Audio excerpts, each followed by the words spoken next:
রাধে রাধে বন্ধুরা, আজকে চলো পাশের বাড়ি গোপালের ভোগ খেতে যাব।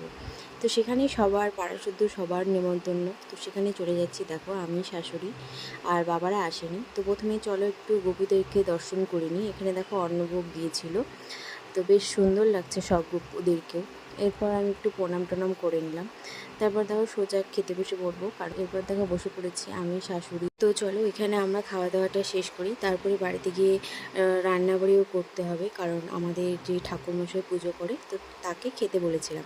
তো যেহেতু এতদিন ধরে নিরামিষ খাচ্ছিলাম, তো আজকে মাছটা মুখে দিব। তার আগে ঠাকুরমশাইকে খাইয়ে দিয়েছি। নাইট শিফট ছিল, ঠাকুরমশাইয়ের ভিডিও আর নেওয়া হয়নি। যাই হোক, দেখো এখানে বুকু বসে পড়েছে, বাবা, এদিকে বর, তারপরে কাকুরা সবাই বসে পড়েছে। তো মেনুতে অনেক কিছু হয়েছিল, তোমরা দেখতেই পাচ্ছ। তো সব রান্না আমি একাই করিনি, মা মানে শাশুড়ি আর আমি মিলে করেছি। তো ব্লগটাই পর্যন্ত, চলো টাটা, দেখা।